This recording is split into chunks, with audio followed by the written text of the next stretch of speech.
Hello दोस्तों, आज हम सीखेंगे लय और ताल में क्या अंतर होता है। अगर आप ये वीडियो पूरी गौर से देखते हैं, ध्यान से देखते हैं, तो मैं गारंटी लेता हूँ कि आपको फिर कभी लय और ताल में कंफ्यूजन नहीं होगी। और अगर आप एक सिंगर हैं, एक गिटारिस्ट हैं, या पियानो प्लेयर हैं, या म्यूजिक के किसी भी फील्ड में काम करते हैं, तो आपको इन दोनों के बीच डिफरेंट और लय और ताल जो म्यूजिक का रिदम सेक्शन होता है उसकी नॉलेज काफी होनी चाहिए। सो स्टार्ट करते हैं आज का लेसन। सबसे पहला जो टॉपिक रहेगा हमारा, वो हम समझेंगे लय और ताल में क्या अंतर होता है, और उसके बाद मैं आपको 5 रामबाण टिप्स दूंगा। ये टिप्स आपकी सिंगिंग में, आपकी गायकी में बहुत ही इम्प्रूवमेंट करेंगे। टॉपिक नंबर 1, लय और ताल में क्या अंतर होता है। लय और ताल में अंतर ये होता है कि जो हमारा ताल होता है वो बेसिकली एक पैटर्न होता है, एक लूप होता है। कुछ बीट्स का पैटर्न बना लेते हैं और वही बीट्स बार बार रिपीट हुआ करती हैं, उसे हम ताल कहते हैं। और जो लय होता है उसी बीट्स की जो स्पीड होती है, जो उसकी चाल होती है, उसे हम कहते हैं लय। लय को इंग्लिश में हम कहते हैं स्पीड, और हिंदी में कहते हैं, हिंदी में लय तो लय ही कहते हैं, पर जो हम लोग बोलचाल की भाषा में कहते हैं चाल। आई होप आपको समझ में आया होगा कि लय और ताल में क्या अंतर होता है। अब इसके एग्जाम्पल देखते हैं। आप जैसे ये बीट सुनिए,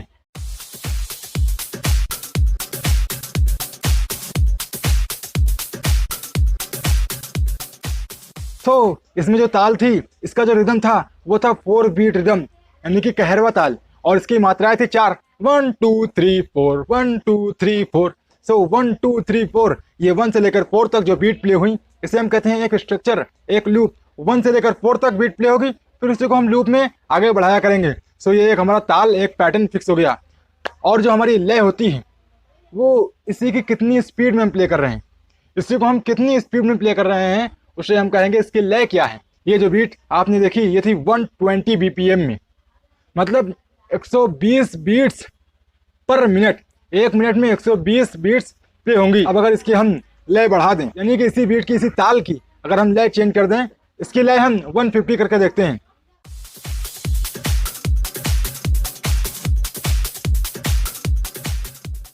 ये इसकी हमने लय बढ़ा दी, ये थोड़ी सी स्पीड हो गया, यानी कि इसकी लय स्पीड हो गई, इसकी लय तेज हो गई। अब इसकी हम लय घटा कर देखते हैं।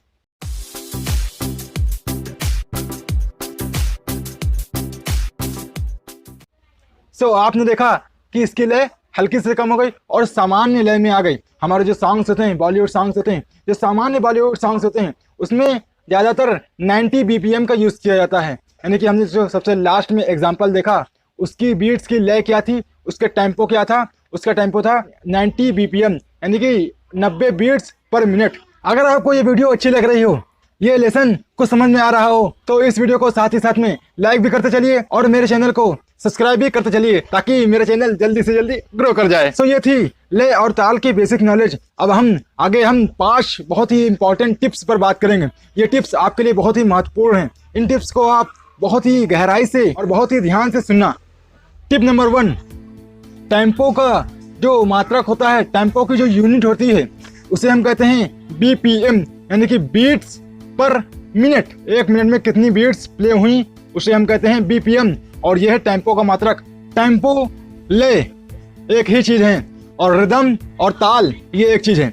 इंग्लिश में कहते हैं, यानी कि वेस्टर्न म्यूजिक में कहते हैं रिदम, और इंडियन क्लासिकल म्यूजिक में कहते हैं ताल, और वेस्टर्न म्यूजिक में कहते हैं टेम्पो, और इंडियन क्लासिकल म्यूजिक में कहते हैं लय। अब आपने भी जो 3 एग्जाम्पल्स देखे, तो उसमें जो फर्स्ट वाला एग्जाम्पल था वो था 120 BPM का, यानी कि हमारी जो ताल थी उसकी जो लय थी, ताल से ही लय बनती है, जो ताल थी उसकी जो लय थी वो थी 120 BPM।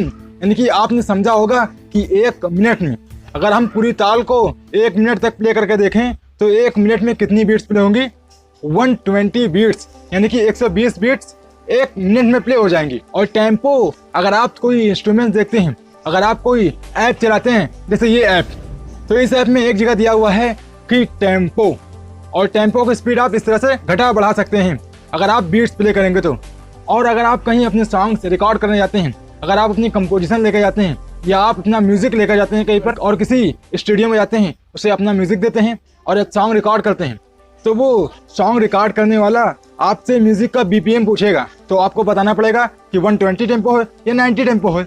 जो 120 टेम्पो होता है वो ज़्यादातर हमारे बॉलीवुड सॉन्ग्स में, जो डांस नंबर सॉन्ग होते हैं, जो धमक वाले सॉन्ग्स होते हैं, जिसमें हम नाचते घूमते हैं, वो होते हैं 120 BPM में, 120 BPM में। और जो हमारे नॉर्मल सॉन्ग्स होते हैं वो होते हैं 90 BPM में, और 120 से ऊपर भी होते हैं जो बहुत ही ज़्यादा धाकड़ सॉन्ग्स होते हैं वो, और 90 से नीचे भी होते हैं जो बहुत ही सैड सॉन्ग्स होते हैं, जो गज़ल होती हैं, उनकी लय, उनकी टेम्पो बहुत स्लो होती है।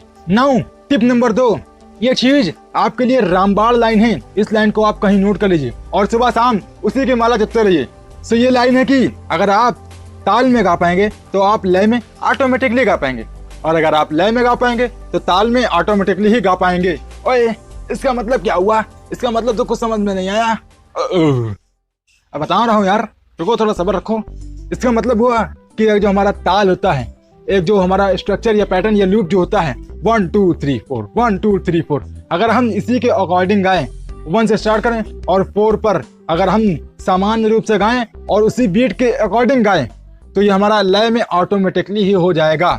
जैसे अगर आप 1 2 3 4 1 2 3 4 1 2 3 4 ये बीट चल रही है और इसी बीट के अकॉर्डिंग आप गा रहे हैं, इसी रिदम के अकॉर्डिंग आप गा रहे हैं 1 2 3 4 1 2 3 4, तो इस ताल के अकॉर्डिंग आप गा रहे हैं, तो ऑटोमेटिकली आप लय में आ गए।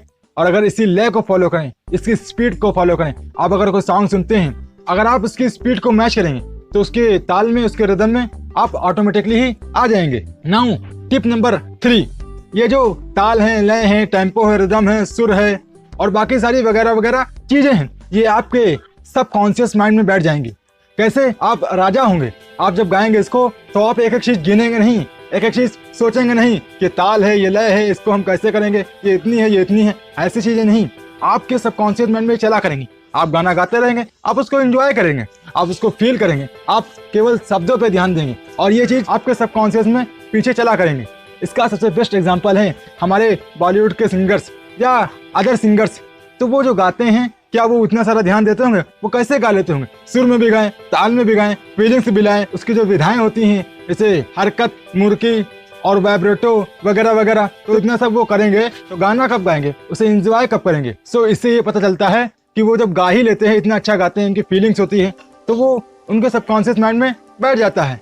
आपको टेंशन लेने की बिल्कुल भी जरूरत नहीं, बस आप प्रैक्टिस करते रहिए, आप इसको अभ्यास करते रहिए और अभ्यास करते करते ये आपके सबकॉन्शियस माइंड में ऑटोमेटिकली ही बैठ जाएगा, ये नेचुरल हो जाएगा। फिर आप इसके साथ खेल भी सकते हैं, कूद भी सकते हैं।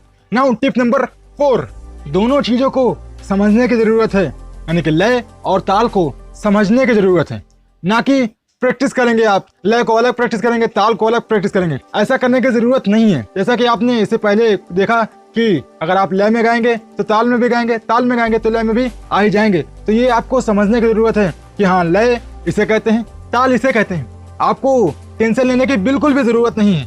जैसा कि मेरे चैनल बैनर पर भी लिखा है कि don't forget music is an art, तो इसका मतलब यही होता है कि ये एक प्रकार की कला है, और कला है तो आपको सीखनी पड़ेगी, आपको अभ्यास करना पड़ेगा। कला का मतलब ही यही होता है। नाउ टिप नंबर 5 और इस वीडियो की लास्ट टिप और बहुत ही महत्वपूर्ण टिप।